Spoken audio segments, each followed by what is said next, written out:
الحق من ربك فلا تكن من الممترين.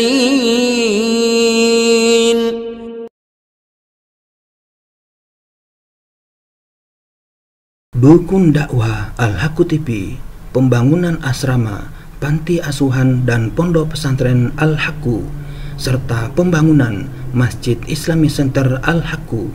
Salurkan donasi Anda melalui Bank Syariah Indonesia dengan nomor rekening 7726170370 dengan kode bank 451 atas nama Muhammad Rais, pengasuh panti asuhan dan pondok pesantren Al-Haqqu.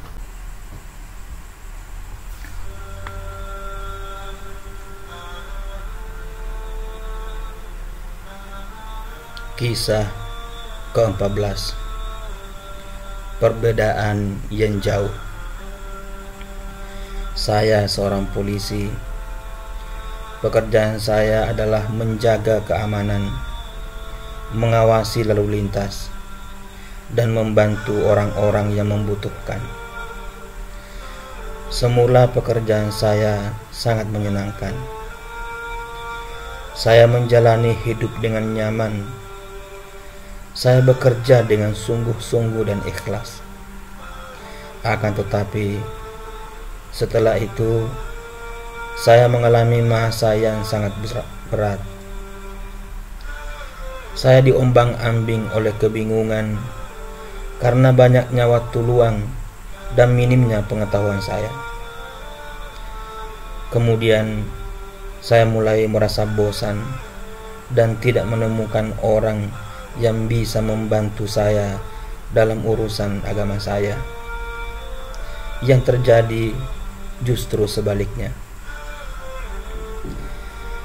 Saya bosan terus-menerus melihat berbagai kecelakaan dan orang-orang yang ditimpa musibah.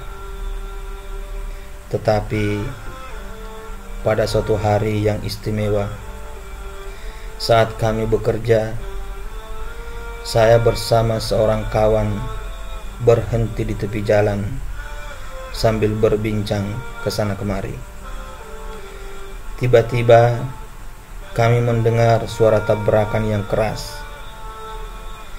Kami langsung memutar pandangan mata kami, dan ternyata sebuah mobil bertabrakan dengan mobil lain yang datang dari arah yang berlawanan. Kami bergegas menuju lokasi kecelakaan untuk menyelamatkan para korban. Sebuah kecelakaan yang nyaris tidak bisa digambarkan dengan kata-kata. Dua orang di dalam mobil itu dalam kondisi kritis. Kami mengeluarkan mereka dari mobil dan meletakkan mereka dalam posisi membujur. Lalu kami bergegas mengeluarkan orang yang ada di dalam mobil. Dalam mobil yang kedua, ternyata dia sudah meninggal dunia. Kami kembali kepada dua orang tersebut.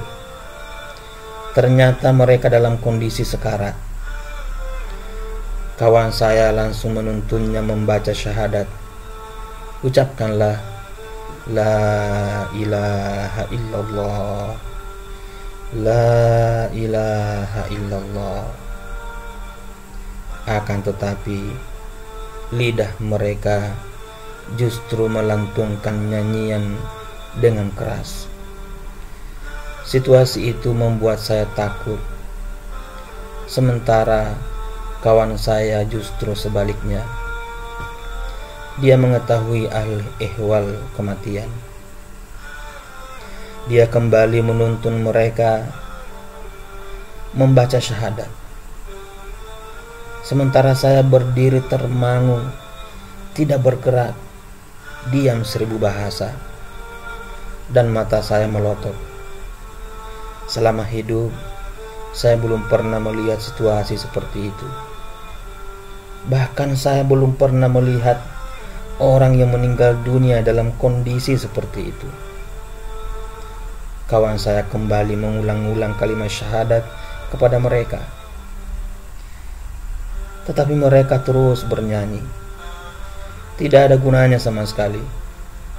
Suara nyanyian itu mulai reda sedikit demi sedikit. Yang satu diam dan diikuti yang kedua. Tidak ada gerak sama sekali. Mereka sudah meninggal dunia. Kami membawa mereka ke mobil. Sementara kawan saya itu menunduk dan diam seribu bahasa. Kami menempuh perjalanan dengan diam membisu. Keheningan itu lalu dipecahkan oleh suara kawanku yang bercerita kepadaku tentang hal ihwal kematian dan su'ul khatimah, yaitu penutup yang buruk dalam kehidupan seseorang. Hidup manusia itu ditutup dengan kebaikan atau keburukan, dan penutup ini merupakan petunjuk bagi apa yang pernah dikerjakan oleh manusia selama hidup di dunia secara umum. Dia menyampaikan bahwa kisah yang ditulis di dalam buku-buku Islam dan bagaimana hidup seseorang ditutup dengan apa yang biasa dilakukannya menurut keadaan lahir dan batinnya. Kami menempuh perjalanan ke rumah sakit dengan perbincangan tentang kematian dan orang-orang yang mati. Dan gambarannya menjadi lengkap ketika kami ingat bahwa kami mengangkut jenazah di dekat kami. Saya menjadi takut akan kematian. Saya mendapatkan pelajaran berharga dari kejadian itu. Hari itu juga saya mengerjakan sholat dengan khusyuk. Akan tetapi, seiring dengan berjalannya waktu, saya pun melupakan momentum tersebut secara bertahap. Saya mulai kembali lagi kepada kebiasaan saya semula, seolah-olah saya tidak pernah menyaksikan dua orang laki-laki itu dan apa yang telah mereka alami. Tetapi saya benar-benar menjadi tidak suka pada nyanyian dan tidak berminat lagi seperti sebelumnya. Barangkali hal itu terkait dengan pengalaman saya saat mendengarkan nyanyian dari dua orang tersebut ketika mereka sekarat. Anehnya, lebih dari setahun kemudian terjadi kecelakaan yang sangat menakjubkan. Ada seseorang yang mengemudikan mobilnya dengan kecepatan biasa. Tiba-tiba mobil itu mogok di salah satu terowongan yang mengarah ke kota. Orang itu turun dari mobilnya untuk memperbaiki kerusakan yang ada pada salah satu rodanya. Dan ketika dia berdiri di belakang mobilnya untuk menurunkan roda cadangan, datanglah sebuah mobil yang berkecepatan tinggi dan menabraknya dari belakang. Dia langsung jatuh dengan luka-luka yang sangat parah. Saya datang bersama kawan yang lain, bukan kawan saya yang pertama kali. Kami membawanya di dalam mobil kami sambil menghubungi rumah sakit agar bersiap-siap menyambut kedatangannya. Ia masih muda dan religius. Hal itu terlihat dari penampilannya. Ketika kami membawanya, kami mendengarnya bergumam. Namun, karena kami terburu-buru saat membawanya, maka kami tidak bisa membedakan dengan jelas apa yang dia ucapkan. Akan tetapi, ketika kami meletakkannya di mobil dan berjalan, kami mendengar suaranya dengan jelas. Dia membaca Al-Quran dengan suara yang merdu. Subhanallah. Anda jangan mengatakan bahwa pemuda ini berlumuran darah dan tulang belulangnya patah, tetapi tampaknya dia sudah diambang kematian. Namun dia terus membaca Al-Quran dengan suara yang merdu. Selama hidup, saya belum pernah mendengar bacaan semerdu itu. Saya sempat berkata dalam hati bahwa saya akan membimbingnya membaca syahadat seperti yang dilakukan kawan saya dulu. Apalagi saya merasa sudah punya pengalaman sebelumnya. Saya dan kawan mendengarkan suara yang merdu itu dengan seksama. Saya merasakan tubuh saya mulai gemetar dan juga tulang belulang rusuk saya. Tiba-tiba suara itu terdiam. Saya menoleh ke belakang. Ternyata dia mengangkat jari telunjuknya sambil membaca tasyahud. Kemudian dia menundukkan kepalanya. Saya segera melompat ke belakang. Saya pegang tangannya, dan ternyata dia sudah meninggal dunia. Saya memandanginya cukup lama. Setitik air mata jatuh, tapi saya menyembunyikannya dari kawan saya.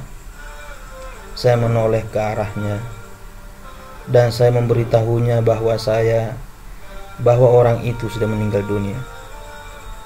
Kawan saya langsung menangis, sedangkan saya sesenggukan dan air mata saya tidak berhenti mengalir. Pemandangan kami di dalam mobil itu menjadi sangat menyentuh. Saat kami tiba di rumah sakit, kami ceritakan kisah orang itu kepada semua orang yang kami jumpai. Banyak orang yang tersentuh dengan peristiwa kematiannya, dan air mata mereka bercucuran. Ada salah seorang dari mereka yang setelah mendengar cerita kami langsung pergi dan mencium keningnya. Semua orang bersikeras untuk tidak pergi dari tempat itu, sehingga mereka mengetahui kapan jenazahnya akan disolati agar mereka dapat ikut menyolatinya. Keesokan harinya, masjid itu penuh sesak oleh jamaah yang ingin mensolatinya. Saya mensolatinya bersama orang-orang. Saya mensolatinya dengan kaum muslimin lainnya. Setelah itu, kami membawanya ke makam. Kami memasukkannya ke dalam liang kubur yang sempit, dan mereka menghadapkan wajahnya ke arah kiblat. Bismillah wa ala millati Rasulillah. Kami mulai menguruknya dengan tanah. Doakanlah agar suara saudaramu diberi keteguhan, karena dia sedang ditanya. Dia menyambut hari-hari akhirat yang pertama, sementara saya seakan-akan menyambut hari-hari dunia yang pertama. Saya bertaubat dari apa yang pernah saya perbuat. Mudah-mudahan Allah berkenan memaafkan dosa-dosa saya di masa lalu, meneguhkan hati saya untuk selalu taat kepadanya, menutup hidup saya dengan kebaikan, husnul khatimah, dan menjadikan kuburan saya dan kuburan setiap muslim sebagai bagian dari taman surga. Dikutip dari Az-Zamanul Qadim, pertama Abdul Malik Al-Qasim.